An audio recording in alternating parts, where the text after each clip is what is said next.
Live with CDP Sports Talk, a weekly sports and entertainment podcast sponsored by Barry Cullen Chevrolet.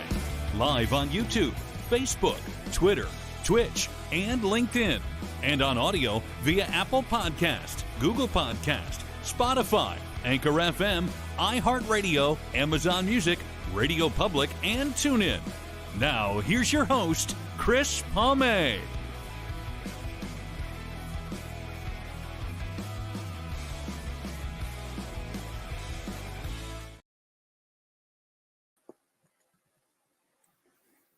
Good evening, everybody. Welcome to Season 6, Episode 38, overall Episode 313 of Live with CDP Sports Talk, which is sponsored by Barry Cullen Cadillac Dealership at 905 Woodlawn Road West in the Guelph Auto Mall. Check out barrycullencadillac.com for the newest selection of new and pre-owned GM vehicles, or give them a call at 519-824-0210. Or email them at info@barrycullen.com as well. And also, guys, Live with CDP Sports Talk is on weeknights from 8 p.m. to 9 p.m. on WQEE 99.1 FM and Metro Atlanta. I hope everyone's doing well today on this Wednesday, September 6th, 2023. It doesn't feel like September when it's in the plus night. It's in the, 35 Celsius here, which is over 90 degrees as well. So I'm looking forward to my guest tonight. This will be her fourth time on Live with CDP Sports Talk, and her name is Kelly Dudzik. She's a Emmy Award-winning journalist with WGR Channel 2 in Buffalo, New York. She's an anchor, reporter, and she's been with WGRZ, I believe, since 2013. So this is her 10th year, I believe, with the station. But looking forward to speaking to Kelly tonight. Good evening, Kelly. How you doing? Hi, good. How are you? Good. It doesn't feel like September. No, it doesn't feel like that here either in Buffalo. No, not with the heat. The only thing is it does get dark now, about 8:15 p.m. So it is, fall is coming when it gets darker earlier at night. So, Oh, hey, Kelly, I want to say thank you so much for coming on again. It's been over a year, but this is your fourth appearance, and this is my 313th episode tonight. Thank you for having me. That's awesome. You're up to 313. Definitely. And I see somebody's in the background. Yeah. Which cat is that? This is Elsa. She was on Facebook Live a lot with me during COVID, and she's on the cat tree here because I'm up in the office tonight where the cat tree is. How many cats do you have again? We have 4 cats. We have Four Blanche, cats. Elsa, Gabby, and Sage. Okay, Sage. Okay, that's what my niece's name is, Sage. Nice. It's a good name. It's a good name. Yeah, it is a cool name. So that's keeping you busy. And I still have my cat, Latte, a Siamese cat. She's spoiled rotten. So she's very fussy about what kind of food she has too. Oh yeah, ours are too. Although Sage will eat anything. Oh really? Okay. Latte likes her seafood stuff. It has to be seafood stuff. Yeah. But definitely. Anyways, how are things going at the station right now? Good. They're good. Things are busy as always. Sometimes on a week where there's a holiday like Labor Day on Monday, things are a little slow, but kids are going back to school this week. So a lot of our stories are back to school stories. It actually feels like Tuesday today because of the holiday on Monday. I know. And and it's funny, both of our countries actually celebrate a holiday on the same day besides Christmas Day. So I think there's only a couple holidays that we actually celebrate the same day as you guys, and Labor Day and Christmas. That overlap. Because Thanksgiving's different. Thanksgiving for us is always in November. Yeah, and ours is usually the first week of October, so that's not far away. I was just thinking about it. It's like, where did the summer go? It went by fast. So absolutely. And I've been in Buffalo a couple times. The Buffalo Bisons were nice enough to give me a full media pass to cover the team this year. Yeah, Pat Malacaro, shout out to him. He's great, and Duke McGuire and the whole organization. And every time I come down to the ballpark, everyone's like, "Hey, Chris, how you doing?" And they make me feel like a part of the team. Yeah, no, that's awesome. We haven't gotten to a game yet this season, but usually we get to at least one or two, and it's always a great time. Well, if you do go to a game, try to go on September 21st because I'm gonna be there for my next game on the Oh, 21st. nice. Yes, it's a Nice. 6:05 game against Norfolk, so I'm going to be there doing some interviews in the dugouts and on the field, and it's just a great experience. It's hot, hands-on training with doing live Yeah. interviews. Yeah, no, and it's also good practice for the players too, because that way they get used to talking to the media. In a way, I can relate to the players because the players are working to get into the major leagues, and I'm Mhm. working to get into media full time, and it's a learning experience for all of us. And Yeah. there's nothing better, nothing against the schooling in that, but there's nothing better than doing on hands training. Oh, absolutely. You learn more doing that or in an internship than anywhere else, I think. Absolutely, and I met one of your coworkers in June at the KeyBank Center, Lindsay Oh, Lindsay Moped Moppert. Yeah. Mopper. Yeah, I met her Yep. at the Bandits game and had a Oh, picture with nice. her, and she's good and she likes lacrosse, and I think she's fitting in Buffalo well. Yeah, she's fantastic. I'll probably be working with her this weekend because I'll be filling in for Claudine, and she usually works on weekends, so I'll probably see her this weekend. And I see Stu Boyer I keep in touch with, and he's come on my show 3 times. And I had Bud Nice. Bailey on. I basically I live in Ontario. I live in Guelph, but I feel like Buffalo is like my second home because Oh, everybody, yeah. Well, sorry, go ahead. you get the NBC station, you get WGRZ up there, right? Technically yes, but with Bell, Okay. I have Bell 5. We get the Detroit stations, but Oh, for okay. That's what I was wondering because I yeah, knew that some places in Ontario got Detroit and some got Buffalo. But yeah, whenever we're in Toronto, they get Channel 2. So yeah. No, I miss getting Channel 2 in the Buffalo News, but you can still get it on the internet. So you know that's what I right. mean. That's so I can Yep. still watch through the internet and stuff. But Yeah. anyways, we'll get into some questions. I'll try to keep you to 45 minutes or less. Perfect. Okay, no problem. And that's good for me too, because sometimes my guests and myself, we talk for an hour, hour and a half. Oh, So it's yeah. good to have, it's good to do shorter shows as well. So Mhm. so that's great. The first question I wanted to ask you, Kelly, is can you just Sure. tell us some of the latest stories that you're currently working on for WGRZ Channel 2 in Buffalo? Absolutely. So today I spent the day in federal court, which meant that I had to go through metal detectors and security to get in there. And I also had to leave my phones and my watch in the car. And it also meant that the photographer, Bill Boyer, could not go in with me. So he waited out in the car with all of our gear and all my stuff. And I basically brought my person and my notebook and my pen, and that was it.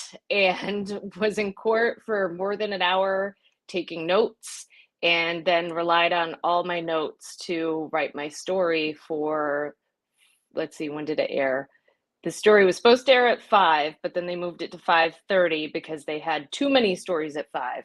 So my long story aired at 5:30, and there was a shorter version that I wrote at 6.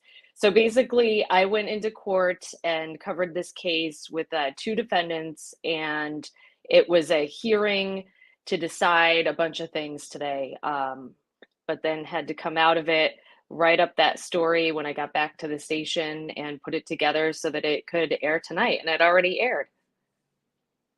And how long did that normally take you on average to write a story? It depends. If you're doing a long form piece that doesn't air that day, sometimes they give you more time to do it. But typically, since I anchor midday and then we record cut ins that air during NBC News coverage during the afternoon, usually I can get out the door around noon. And usually I have to have all the stuff that I'm going to have shot by 2:30. So if you have that 2.5 hour window to shoot, and then if you're done shooting at 2:30, you might have to have your first story on the air by 4 o'clock. Sometimes you're sent to cover something, or if it's breaking news or a press conference, it might happen at 3:30 or 3:45, and you've got to be live on the air at 4 o'clock with whatever you have. So it just really depends upon what you're doing that day. But something like today, the photographer was able to get all the file video together before we left for the story because we knew what story we'd be covering. So it was the story involving drug and sex trafficking charges. It's been going on for a while here. And since it's federal court in the US, you're not allowed to bring cameras into a federal courtroom. And you can't even have the photographer standing in the lobby or in the hallway anymore. So, used to, like how it used to be, is that all the photographers would stand in the lobby with the cameras so that when all the people involved in the court case, including the attorneys, came down into the lobby and went back through security, we could do all of our interviews inside. Well, now we're not allowed to be inside anymore with the camera even.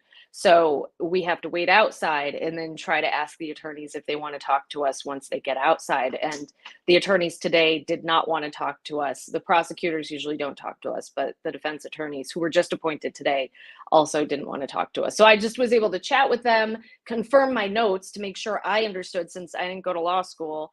I want to make sure I understood what happened in the courtroom. So I repeated back to them what I was going to report. They said that I was right. And then I went back to the station and wrote up my 2 stories, and also wrote up my story for the web too, because we also have to do a story for the web now.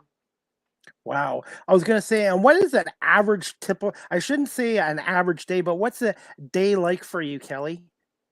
So it's super busy. It starts before I get to work, when I look for story ideas and I send in a list of story ideas to all the managers and producers. And then our workday starts for me at 9:30, like officially, with our morning editorial meeting. And I go to that for as long as I can stay at it before I have to leave to start copy editing scripts for Midday, because I anchor our midday show that starts at 11 a.m. So usually I like to leave that meeting a little bit before 10. And it usually continues on after that. So I pitch my story ideas and then get to work on the midday newscast. And I go through and proofread scripts. I make sure they're written in a way that I'm comfortable with. I fact check them just, to make sure there are no mistakes. And then I get ready for the newscast. I fix my hair and makeup.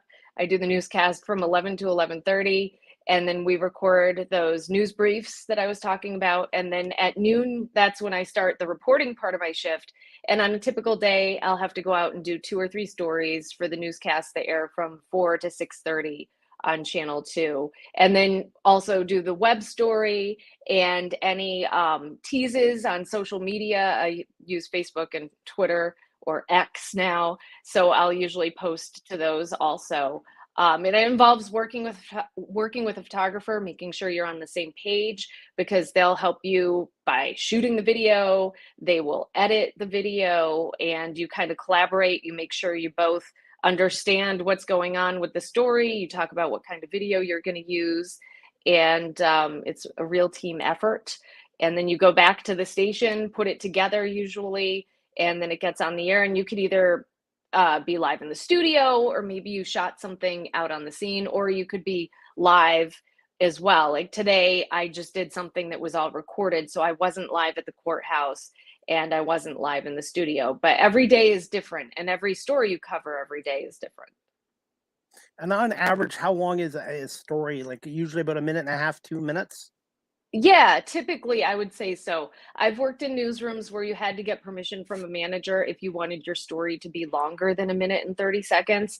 But at Channel 2, usually you can go longer. You just have to have good communication with the producer so that they know what to expect. So they don't have you slotted for a story that's 90 seconds and you come to them with a story that's 3 minutes long. Like that's going to mess up their newscast because they don't have room for that. So you just got to make sure you're both on the same page. And sometimes if your story's too long, they will have you cut things out of it, which is pretty easy to do most of the time. I wanted to ask you this as well. Do you guys still have an assignment editor who assigns you We do. stories? We have, okay. Yeah, we have assignment editors. So when we had assignment editors before, they would do a lot of work on the phones. They would make beat calls. The scanners would be blaring.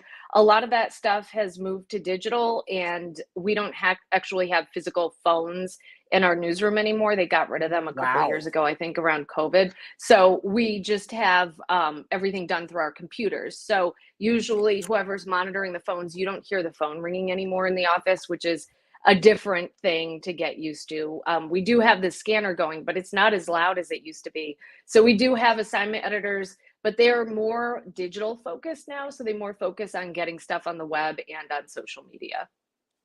Absolutely. And I was going to say, you've been in the industry a long time. You've seen a lot of changes to the media industry, especially on the TV side. Yes, a lot of changes have happened. Okay.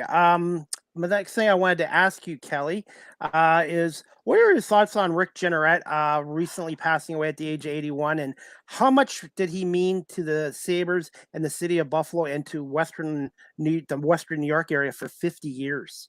Yeah, so you can't stress enough how much he meant to Western New York and Sabres fans and hockey fans in general across Western New York. The day after he passed away, I got the assignment to go around and talk to people, and they shared their memories with me about him. And so I went to the Northtown Center in Amherst, and there were people there who had rented out the ice or they play in leagues, and they shared their memories. And there were people, all different generations, all ages, people talking about how they remember when they were teenagers. They would listen to him calling games with like their headphones on, in bed with their radio or the Walkman. And then there were younger people who shared their memories as well. There was one guy who plays in rec leagues now and said that his love of hockey started because he started listening to RJ call games. So that was really a cool story to do. There's also that memorial in Alumni Plaza that's up. I think it's still up, and they were putting it up the day I did the story because it was the day after he passed. And you could hear the calls that he was making because people were leaving things, leaving cookies and stuffed animals and flowers, but they also had like a loudspeaker going with a loop of about 2 minutes of his calls going. So that was really cool. Yeah, I was in Buffalo when he passed away. I think it was on August 17th. But as a kid growing up here in Southern Ontario, I remember listening to him on WBN. They used to have the Sabre Yeah. rights. And then it went to WGR. And then on TV, on WTV, the late Ted Darling. And he passed away too soon as well. And Buffalo, I'm going to say this, Buffalo has been spoiled with great broadcasters, especially with their sports teams like Van Miller, RJ, Ted Darling, John Murphy. Hopefully he'll be back at some point this year. Yeah. With the Bills. I know he's recovering from a stroke, but just so many great broadcasters in the Buffalo area. Yeah. Oh, absolutely. And I'm sure there are people who started their broadcasting careers too because of people like RJ and because they respected him and wanted to be able to do what he did. Absolutely. And I wanted to say this to you as well. I believe you're on your 10th year with WGR now? 10 years? I am. I came to Buffalo in 2013. Where does the time go? I know. It goes by fast. It goes by fast. So I've been here in Buffalo for almost half of my career because I started in 2001 as a producer. So I've been doing it for more than 22 years, and more than 10 of them have been at Channel 2. Absolutely. One thing about RJ, are they planning on doing anything during the season to remember him as well? You know what? I need to look. The theme night list just came out yesterday, and there might be an RJ tribute night on it. I would imagine they would do something. I know that they just had that big event at KeyBank Center to honor him, I think last weekend or the weekend before. But I would have to look because that list just came out, and I know that the hype is starting for the Sabres season already. I was going to say the expectations for the Sabres team, I really think they should make the playoffs this year after 12 years. Yeah, I would hope so. Yeah, I don't think they've ever made the playoffs since you've been back with WGRZ, Channel 2. Yeah, no, they haven't. They made the playoffs, I think, right before either 2 years or a year before I started. So I have not seen the Sabres go to the playoffs since I've been here. And one thing too, I want to give a shout out to Dan Dunleavy.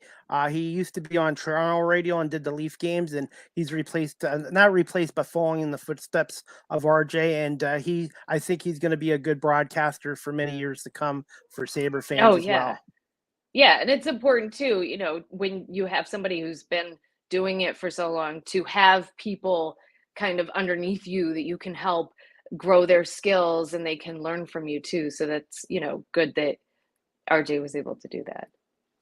One thing I was reading before you came on tonight, I guess the Sabres are going back to those black and red jerseys for 15 games. And I'll be honest, I'm an old school guy. I love the blue and the gold, the classic look. What's your thoughts on that, Kelly? I like the classic look. I like that clean look. I know a lot of people, like, they call them the goat head jerseys, the black and red ones, but I think last season they did really well at home whenever they wore black and red. So maybe they're going to, I mean, I'd have to look at the stats, but like I seem to remember that anytime they wore those jerseys last season, they tended to win. So maybe that's what they're going for. There's also that nostalgia aspect of it too, because a lot of people who are fans now were little kids or teenagers when they were wearing those uniforms. One thing being 51, Kelly, I see everything that I grew up liking in the 70s and 80s coming back. Yeah. Ghetto blasters, roller skates. I did that in the 70s and 80s. That's back. And vinyl records. It just seems like Yeah. every year, everything what I grew up with is coming back. It does. It all cycles through. It all cycles through. A lot of the, fashion from the 90s is back now too. So it all comes through. I feel like every 20 to 30 years, things just recycle themselves back. One thing I won't go back on retro is those bell bottoms from the 70s. Oh, No thanks. yeah. No thanks. Nope. I know But my mom had some original ones that she made yeah. herself, and I wish I had kept them. But I remember when I was in high school and she was going through all of her old clothes. At that point, Yeah. we're 20 or 25 years old. I didn't take them, and I should have. One thing I would like to try again, and I haven't done this since the early 80s, is roller skating. I want to try that again. It was so You much could do fun. it at Canal Side. They Really? have I it at didn't. Canal Side now. Yeah. Oh, do they? So they switched the ice rink there to a roller skating rink, and maybe about 3 or 4 weeks ago they opened up the roller skating rink, and I think it might be open through October. So you should check it out. You can rent skates there. You cannot rollerblade there because the Okay. rollerblades would rip up the The surface. surface. But it's roller skates and they have music, and you just have to check the Canal Side Website. Facebook page, because Okay. if it rains, the other day it rained and they posted that they were canceling or shutting down skating for the night because they can't have people out there if it's dangerous and wet and stuff. But yeah, Absolutely. I would say go there. That would be a cool thing to try out if you haven't been on skates in a while. Yeah, but it's been a while. There was something else I was going to ask you too, and I almost forgot. But what I was going to say, when you're an anchor reporter, are you on call 24/7? How does that work? So sometimes stations will have an on-call list and they'll have them for certain chunks of time. So if like the person who's supposed to cover that shift calls out sick, you're the person who's going to be called to get called in. Like I know we have a list for photographers where they have to be on call or they sign up to be on call. And if the person who's supposed to be there doesn't show up, especially if it's a situation where you just have one of somebody on that shift, and if they don't show up, that'll really screw up the newscast because you won't be able to do certain things. Like if you have one photographer or one anchor or one reporter and that person isn't there, that's going to be problematic. But as an anchor reporter, yeah, like I feel like I'm always plugged in. I always know what's going on because you don't know when something's going to happen and you're called in, like there's an emergency or there's a weather situation, you might get called in, or you might be asked to work a different shift or something, and you've got to be able to jump right in and know what all the stories are. And especially when you're an anchor, you've got to know all the stories, right? So if something happens, teleprompter, or somebody's story's airing and it goes away and you've got to fill the time. Like if something happens and that piece of video isn't there, you've got to know what you're talking about. You've got to be able to ad lib. So I always try to pay attention. If I'm off for a week on vacation, I'll try to dial it back a bit and maybe not check my work email for a couple of days. But I don't like turning my phone back on and having 1,000 emails to go through. So usually I do tend to go through the emails. That way, even if a story happens while I'm off, there might be a follow-up to do when I'm back. So I want to make sure I'm kind of familiar with everything, especially all the local stories that happen. And there was another story last week at the Bison's ballpark. I guess there was a fire that did a little bit of damage. Yeah, and the smoke looked really bad. A lot of people saw it because it happened around 9 o'clock in the morning. So a lot of people were heading into work if they work in the city and they commute.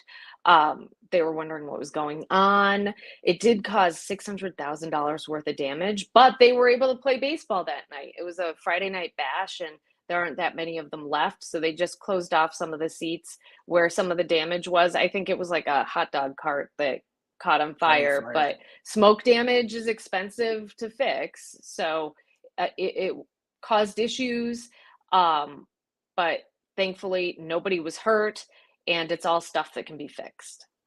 One thing I've learned about the news business, and you know this as well. Some days there's slow days, and then some days Yes. just one story after another, nonstop.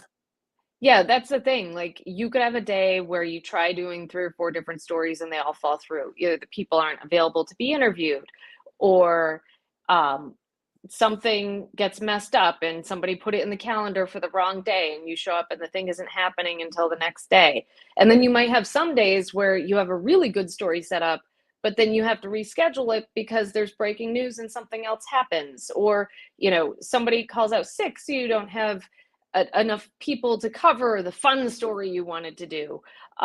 Or, like I said, things will fall through, or sometimes there aren't as many ideas, but some days you have tons of ideas. So yeah, that every day is different, and you go into work every day not knowing what you're going to cover usually. It's not your typical 8 to 4 banker's job. No, no, you enter work every day not knowing what adventure is ahead of you. Absolutely, and I'm gonna ask you this question as well. I'm hoping you can help Sure. me. I missed it, and I'm gonna go Yeah. next year. But how did the annual Wing Fest do at Highmark Stadium? They used to have it at downtown, but I think because Yes, of the and it's at Bisons were Highmark playing, now. they moved it Yep. there now. How was that event? Were you able to go to that event? And do you know who won that event? I did not go, and I'm Okay. not sure who won, because all the coverage of it would have been yesterday, and I was off yesterday. I think that there was, as far as the wing eating contest was concerned, I think there was a new winner, and I think I remember reading that Joey Chestnut came in second and did not Wow, second. win. Wow. I don't know how many wings they ate. I do know that I remember the Wing King saying that last year they had like 46 or 48 states represented as far as visitors are concerned. So that Wow. tells you like how many people and where they all come from. I know that they have the really hot wing guy came from Wyoming or something. Like there are people from all over the country who not only come to eat the wings, but who come to show off their wings because it's a really good opportunity to get their name out there. Anybody from Canada? Is there any Canadians that come down to there for the I think wings? Yeah. so. I would Okay. think so, especially when it was at the baseball park, and now that it's at Highmark, I'm sure they come too. Yeah. Um, but yeah, I did not go. I know. I forgot to ask him today, but I'm wondering if they made Patrick put his head in a kiddie pool of blue cheese this year, because last year he was there to MC some contest, and they were like, "Oh yeah, Patrick, why don't you go bobbing for wings?" And he did it, but I haven't seen any video or any pictures of him doing it this year, so I'm thinking that maybe he wasn't asked to do that again this year.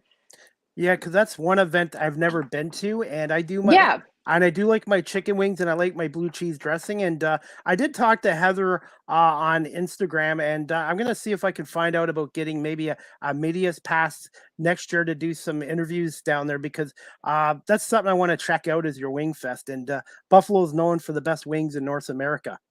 Yeah, and I would check it out and I would go in with a plan because there are going to be so many different wings to try that you're going to want to like pick out the ones you want to try and be strategic about it because the crowds are probably huge, and I would want to plan going in to make sure you try what you really want to try.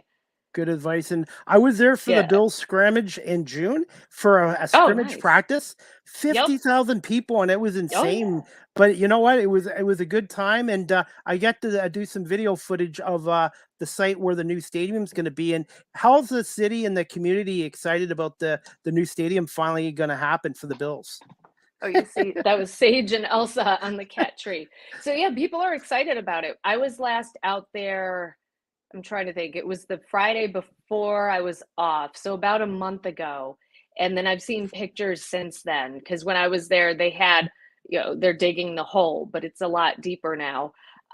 People were psyched about it. I was talking to people who were there to go to the blue and red scrimmage practice game, and a lot of them, it was their first time seeing the new stadium site, and they were excited to see construction underway finally. It's supposed to be open, I think, in time for the 2026 season.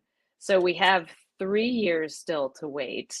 And as far as I know, it's just a big hole in the ground as of now. Fingers crossed too, because winter and the winter weather can play havoc as well with construction. Yeah, so hopefully they have a lot of time to get construction done this year before it starts snowing. And especially because it's in Orchard Park, and Orchard Park usually does get a bulk of the snow. It could snow a couple inches here in Buffalo, and then you go to Orchard Park and they could have 2 feet of snow. So they do have to deal with that with construction. But I'm sure they've planned for all that. Overall, what's the mood in the city about this 2023 Buffalo Bills team, Kelly? I think people are hyped. People are excited. The first game is not here, so they'll play Monday night against the Jets. But people are excited about that. People are wearing their Bills gear. I think people think that they're going to be good. And anytime somebody posts something about somebody else in the division being better than the Bills, people of course get mad. So, you'll see like national media people post their predictions, and they say that the Dolphins or the Jets are going to be better. Bills fans do not like that. So I think people are pretty hopeful that Josh Allen is going to continue to deliver for the Bills. And your Bills take on my Philadelphia Eagles this year on November 26th in Philadelphia. And I'm hoping to go to the link. And as much as I love the Eagles, as long as they're not playing the Bills, I have a soft spot for you. But I really would love to see a Philly Buffalo Super Bowl this year. Yeah, no, I mean, that would be great. And that you said it's in November, so that's kind of later in the season, later-ish, and when it's cold out. So yeah, I mean, both of those teams should be able to play well in the cold, you would think. It's actually really a good time to be a Buffalo sports fan. The Sabres are on their way up. The Bisons have won 8 in a row, and the Bisons might even make the playoffs this year. And then the Buffalo Bandits. Did you get to go down to a game this year? To a Bandits I never game? made it to a game. Yeah, I know. I was supposed to go to a game right before the pandemic hit. We had tickets, and then once they started playing again, we haven't been. I think it's just hard because the only games we can go to are the Saturday night ones usually, because the Friday night ones we wouldn't be able to get to in time because we wouldn't get off work in time. So yeah, we've got to look through, and like all the Saturdays just keep not matching up with Saturdays that we don't have other things we have to absolutely do. So hopefully next season we can get to a game, because those games are fun. Like I have a lot of fun. Like the in-game entertainment is fantastic. It moves fast. Like it's really cool. I love the atmosphere at the Bandits games. Yeah, I'm hooked on the game of lacrosse now, and the Bandits have been great with my media work as well, and being able to talk to John Tavares and Dane Smith. Some of these guys live not far from me here in Ontario, so it's like, hey, this is great, and it's really good experience. And I'm glad my friend Pat Gregor from TSN, he got me onto the lacrosse, and then John Gerkler, who used to be the involved with the Sabres and the Bills. He's been with the Bandits since 2004, and he's been supportive of my work. And that's great fantastic. organization. Great organization. Yeah, no, that's great. And again, it's good to be able to get that experience for you with all these different sports, and that you have access to that. That's awesome. Hey, when you're doing something that you enjoy, it's not really work. It's called, I call it a passion. Yeah. No, you're right. And one thing too, I'm always learning something new every day, and that's what I love about this industry. Podcasting, radio, doing some TV work. I do camera work for Rogers TV and the local university here, and I get to be behind the camera, so I get to see a different perspective of a broadcast as well. And how many people you need to do? You mentioned it earlier in our show. It's really a team effort. It's not just the anchors and stuff, but you need your camera guys, your audio guys, your IT tech guys, and of course the producer. The producer is like the quarterback of the show. Absolutely. Yeah. And without all those people, you wouldn't have a newscast, you wouldn't have a show. All right. And I just got 2 quick questions for you, Kelly. Are you okay for a couple more minutes? Yes. This one I wanted to ask you, what are some other events coming up in the Buffalo, Western New York area in the next couple weeks, or not going into October? Sure. So the Bills are going to be the main thing. Yep. The Bisons too. So anything sports related. And then this weekend, I believe, is the Music is Art Festival, and I still have not checked it out, which is weird because I really should. And I used to live really close to where they do it. But it's this free festival that celebrates everything artistic. So you could have somebody who paints, you could have somebody who sings, like anything. I think anybody can be part of this festival. It's free. It's down in Silo City in different spaces in Buffalo, and it celebrates the arts, and it's a fundraiser. So that's coming up. Of course, you still have all your farmers markets. A lot of those continue past Labor Day. So those are cool things to check out. I got to check out the Kenmore one a couple weeks ago, and that was fun when my brother and sister-in-law were visiting. They're the Sunflowers of Sanborn, where people go and take pictures of themselves among the sunflowers. So just a lot of things, especially like fall themed things, are really going to start picking up. Like Fall Fest in Ellicottville is always big. That's a big weekend. A lot of people go and stay overnight for that. So yeah, there's a lot to do. There is never a dull moment here. We also have the new Buffalo AKG Art Museum that just opened up. It had its ribbon cutting maybe like 2 months ago. Then the new part had to close for about a month or so they could finish construction because there were still a few things they needed to do. And it reopened, I think, in the beginning of August. So I've been able to check that out, and that's really cool because that's something I can walk to, and it's something that you can't do everything and see everything in the art museum in one day. So every time you go back, you see something different. Definitely. And I'm going to put you on the spot with this question, Callie, before we wrap it up. But Sure. what do you love about Buffalo and the Western New York area the most? I think the people are it, and how welcoming everybody is. Whenever anybody visits me from out of town, that's the one thing they comment on, about how everybody is so friendly. They call it the city of good neighbors, and it really is. And I think just that there's always so much to do. Like, there are so many restaurants to check out that you can never check them all off your list because there aren't enough days to do that. The art museum that just reopened, there's the children's museum that is relatively new, that moved from a different location and is now at Canalside and is bigger. So there's just always something happening. I think if somebody says they're bored and there's nothing to do, they're lying, because there's always something to do here. Absolutely. And hey, and like I mentioned before, when I do the Bisons or the Bandit games or even the Bills game with Sal Capaccio on that, everybody in your city, even though I'm from Ontario, they just treat me like one of their own. And Yeah. if I'm lucky enough to make it in the radio industry, which is my goal, if I get an opportunity to get a job in your area, I would love it there, because I always enjoy coming to your area, not just for sporting and for my media work, but for shopping. And I just really Hmm. like the area. It's just a nice area, and you're right. The people are friendly, and I love bringing over my ketchup potato chips and coffee crisp chocolate bars for the staff at the Bison's games too, that they can't get in the States. Nice. Yeah. Yeah. Sometimes you get lucky and you can find them, but it's when you do, it's like finding treasure. Definitely. And have you ever gone to the Canadian National Exhibition in Toronto yet? Mm-mm. No? You should No, check it out. Check it out next summer. I It's haven't. it's uh, it's Oh, over nice. 130 years old, and it's usually August 19th until Labor Day. But Oh, wow. Okay. if you ever do get a chance, go to the CNE website.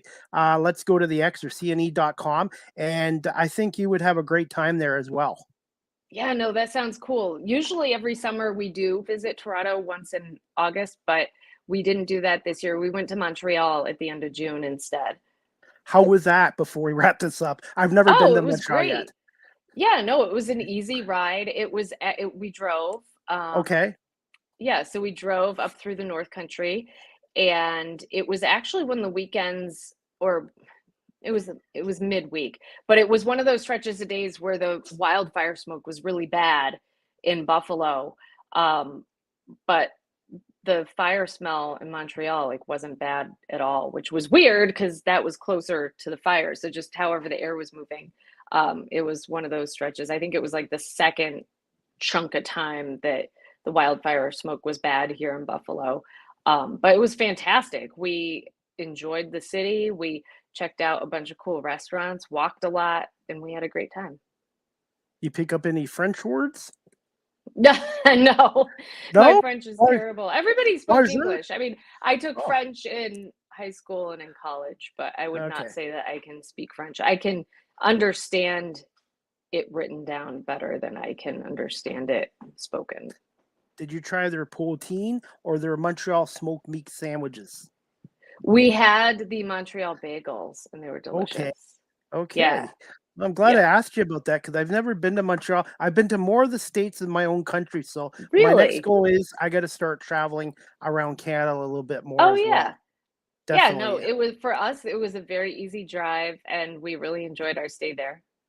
Except the price of gasoline is ridiculous. It's like I think what $1.60 a liter right now, which is I think Oh. $7 a gallon. So I always make Oh, sure when I come wow. over to your area, I fill up Yeah. in Buffalo before I come home. Yeah, it's under $4 a gallon now here. So that's a still. But a final question I wanted to ask you, Kelly, to wrap this Sure. up. Just quickly, what's a fun fact about yourself? And again, where Ooh. can my audience find you on social media and on WGRZ channel 2? Sure. Okay. So I guess I'll throw this out there. When I was a kid, when I was in like 5th grade, I did magic shows and I made little business cards and I did magic shows for kids' birthday parties. And I had a magic kit that I got from the J.C. Penney outlet. So that's a fun fact about myself. Have not done any card tricks or magic tricks in a while.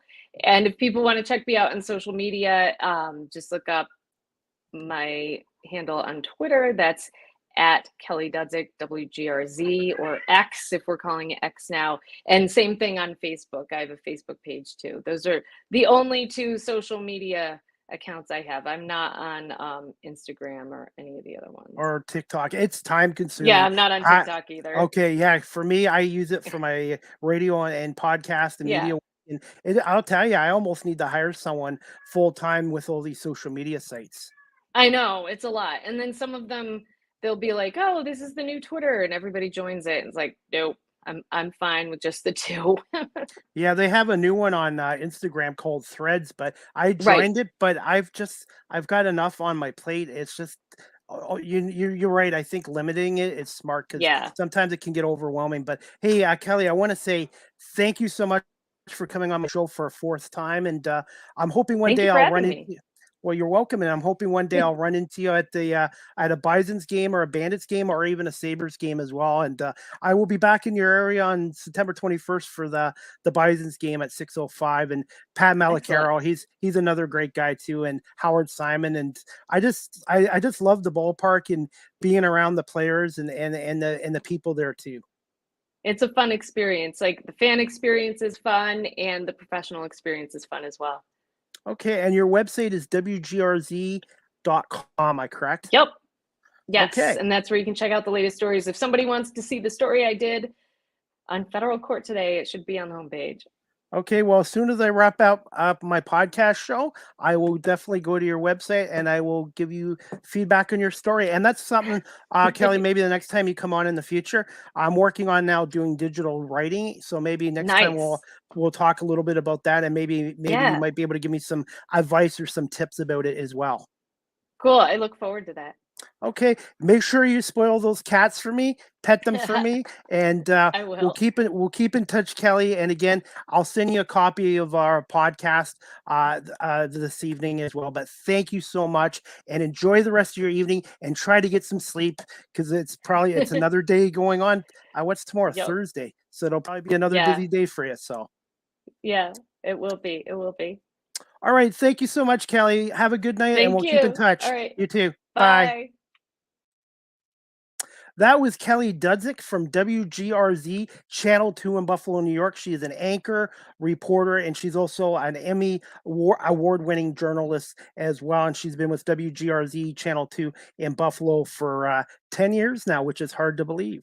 So, all right, guys, before we wrap up our show, the next Live with CDP Sports Talk, Season 6, Episode 39, will be Monday, September 11th at 2 p.m. Eastern with my guest, Alexa Daly. She is a realtor with Joyful Realty in Simcoe County, which is just outside of Barrie, Ontario.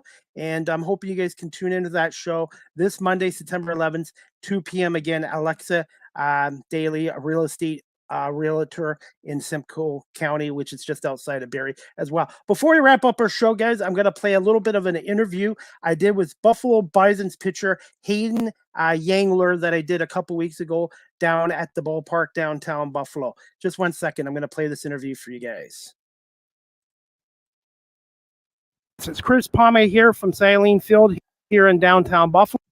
And I have a special guest with me, Hayden Yanger. He's a reliever with the Buffalo Bisons. And Hayden, I want to say thank you for doing this. And what are your thoughts on this 2023 Buffalo Bison season so far? Yeah, no problem, Chris. This year, it's kind of been some ups and some downs, but for the most part, we're playing good baseball. I think, we had a good group of guys. We come ready to play every day. It's been a good learning season for me individually, but I think as a team, we're right there. I can feel it. So, can you tell my audience here in Ontario a little bit about yourself and who influenced you into the game of baseball? Yeah, so I'm born and raised right outside St. Louis, Missouri. Actually from O'Fallon, Illinois. I would say the person that had the most influence in my life in baseball was probably my dad. Even though my whole family played a big part in it. My mom and dad actually met on a softball field. So ironically, it's kind of like in my blood to play baseball, and it's my first true love, and it's kind of like what I've always done. So baseball's been my thing since I can remember.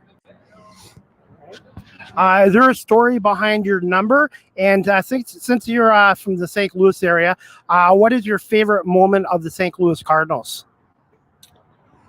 There's not a meaning behind my number. The number I actually wear a lot is 15. That was my dad's number growing up, kind of just like a family number passed down. I've wore 23 before in the past. I think it equals up to 5. Like the number 5 in my family has kind of just been like a tradition thing. My favorite player growing up was Albert Pujols. So he wore 5, so that's kind of that. Favorite memory, I have a lot growing up, especially going to Cardinal games. I would say the earliest one would probably be the 2006 World Series run they went on. But favorite memory is probably the David Freese home run in Game 6 of the World Series. I remember sitting there thinking we were about to lose, and then it gets a big triple, and then it's a home run in the 11th. So probably the David Freese World Series home run. Thoughts on being drafted by the Toronto Blue Jays organization, and just thoughts on the Buffalo Bisons organization, and also what's the mindset like being a reliever as well? Yeah, first things first, Toronto Blue Jays organization. It's a first-class organization, care about their players. I didn't know a whole lot about Toronto when I first was drafted by them. Been in the organization for a little bit now. I love it. They're a great organization, like I said. The Bison have been nothing but great to me since I arrived here late July last year. I love playing here. It's a great sports city. And as far as being a reliever, the mindset is just kind of going in. You have to be ready to go from pitch one. And I think it takes some time here, especially if you've been a starter in the past and then coming to be a reliever. You got to be ready to go from pitch one and go right at the hitter. I think if you can get that mindset down, then the rest will fall into place. But I enjoy being a reliever. It's kind of get thrown in the fire and see what happens.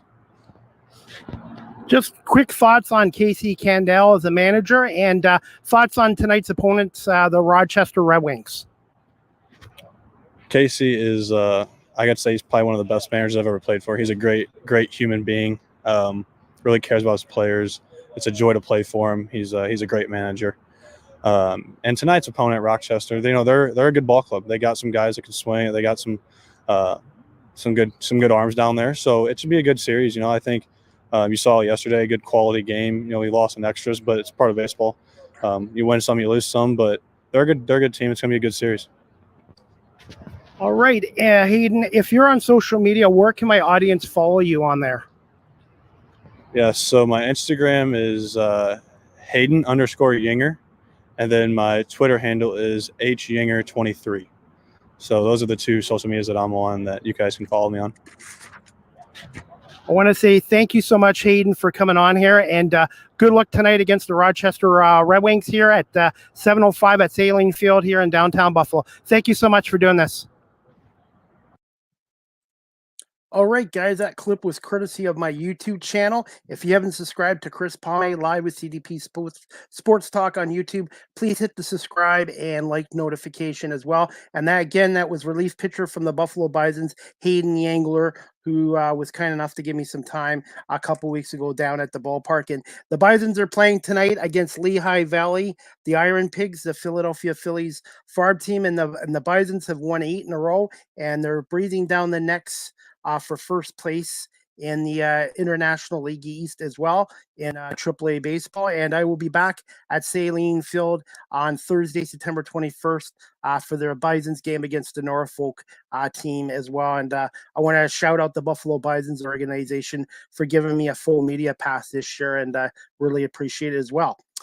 Also, guys, some CFL news. Chad Kelly is sticking around in Toronto. The Argonauts late last week announced a 3-year contract extension for the Buffalo New York native on Thursday. I'm on a breakout campaign. Kelly and the Argonauts now are 9-1 on the season after their 41-28 victory over the Tiger Cats. Chad Kelly had another 200-plus yards passing, a couple more touchdown passes, 2 interceptions, but Chad Kelly has done such a great job in Toronto, and he really loves the city, loves his team, and I think he really enjoys being a starting quarterback in the Canadian Football League. And I've had the pleasure of meeting Chad and also speaking with him as well during training camp in Guelph and at BMO Field as well.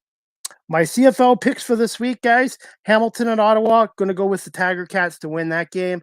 Montreal and Toronto, got to go with the Boltmen on Saturday. Saskatchewan and Winnipeg matchup, I'm going to go with Winnipeg to win this rematch. And Calgary at Edmonton on Sunday night, I got to go with the Elks to win after their devastating loss to Calgary on Labor Day Monday as well. Also, guys, the next live with CDP Sports Talk again, Monday, September 11th, 2 p.m. with my guest, Alexi Daly. She's a real estate realtor in Simcoe County, which is just outside of Barrie. So hope you guys can tune in for season 6, episode 39, this Monday, September 11th at 2 p.m. as well. Live with CDP Sports Talk again is brought to you by Barry Cullen Cadillac Dealership at 905 Woodlawn Road West in the Guelph Auto Mall. You can check out Barry Cullen Cadillac, Barry Cullen Cadillac, I can say that, .com for the newest selection of GM and pre-owned GM vehicles. And also, guys, you can check out the all-electric 2023 Cadillac Lyric. More details available at Barry Cullen Cadillac. Either pop in at 905 Woodlawn Road West in Guelph here, or check out their website, barrycullencadillac.com as well. And I'm loving my 2023 Chevy Trailblazer RS model as well. They're great vehicles as well. Also, guys, you can follow Kelly Dudzik, my guest tonight, on Twitter at Kelly Dudzik, WGRZ, or on Facebook as well. Her station's website is www.wgrz.com as well. Also, guys, as always, Live with CDP Sports Talk is a weekly sports entertainment talk show hosted by yours truly, Chris Palme, is on weeknights at 8 p.m. to 9 p.m. Eastern on WQEE 99.1 FM, The Key, the home of Southern sports and talk, the heartbeat of Atlanta. Our radio station's website is wqeefm.radio12345.com as well. Live with CDP Sports Talk is live streamed on these platforms: YouTube, Facebook, Twitter /X, they call it now, Twitch, and LinkedIn. And thank you to everyone watching this podcast show on live stream tonight as well. Also, guys, you can check out my website and all my digital content on my website at beacons.ai/Chris D. Palme as well. Also, you can follow me on TikTok at Live with CDP. That's at Live with CDP on TikTok. I post a lot of content there as well. StreamYard is the official live stream provider of Live with CDP Sports Talk. If you're into webinars or podcasting radio shows such as myself, check out StreamYard.com as well. Live with CDP Sports Talk, the audio version is available on these platforms: iHeartRadio, Amazon Music, Google Podcasts, Spotify for podcasters, Apple Podcasts, Breaker, Pocket Casts, Radio Public, Spotify, Castbox, LinkedIn, Pandora, and tuned in, and again on WQEE 99.1 FM, weeknights from 8 to 9 p.m. there as well. Also, guys, you can email me or text Live with CDP Sports Talk at cpame19@gmail.com, or you can text the show at 519-820-7188 with comments, questions, or suggestions as well. And before we wrap this up, guys, I hope you guys can check out the Argo Bounce live audio show, episode 8 last night. I did with my co-host Nick Small. We had a special guest on, writer from the Canadian Football League's website, cfl.ca, Don Landry. So Don came on and talked about the 2023 Argonauts and also about the 150 years of the Toronto Argonauts. So please check out the latest edition of the Argo Bounce Live audio show with Nick Small, myself, on all these platforms, the same as my regular show as well. And the Argonauts' next game is this Saturday, September 9th at 1 p.m. Eastern. Kickoff against the Montreal Alouettes at BMO Field. If you can't get down to BMO Field, tickets are available at argonauts.ca. You can watch the game on TSN or listen to it on TSN 1050 with Mike Hogan and Ben Grant as well. And we're going to wrap up the show. Again, I want to say thank you to Kelly Dudzik from WGRZ Channel 2 in Buffalo, New York, for coming on tonight. And want to say thank you to everyone for watching this live streamed and also on my audio platforms. And I'm excited about doing my next show again, Monday, September 11th, 2 p.m. with Alexi Daly, a real estate realtor out of Simcoe County near Barrie as well. And the Argo Bounce live audio show will be back next week with Nick Small and myself to be announced. And we'll be breaking down the game against the Alouettes. And hopefully it'll be another Argos win as well. But that's about it. One other thing today, the Oakland A's defeated the Jays today 5-2, a big loss for the Blue Jays, who are trying to get into a wild card position in the American League East. Only 3,871 fans showed up at the Oakland Coliseum today. And it's sad to see this once proud franchise like the Oakland A's now probably going to be gone to Las Vegas. And it reminds me a lot like the Montreal Expo situation, where the ownership just killed off the fan base and eventually moved the Montreal Expos to Washington. And it looks like the A's are going to be the Las Vegas A's going on in the future, possibly next year or the year after. But anyways, that's about it, guys.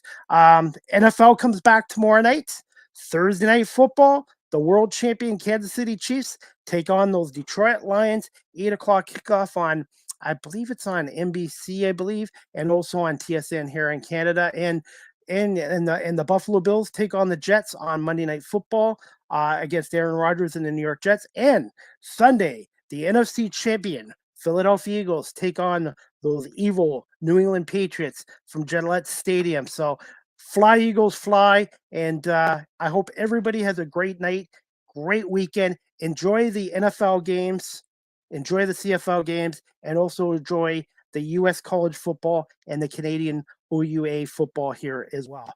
Anyways, thank you to Kelly Dudzik. And I want to say thank you again to Barry Cullen Cadillac dealership here in Guelph for sponsoring my show, and also WQEE 99.1 FM in Metro Atlanta for airing my show weeknights, 5 nights a week from 8 to 9 as well. All right, everybody. Thank you so much for watching and listening to Live with CDP Sports Talk. And I hope you all have a great night and enjoy the football. Go Argos, go Eagles.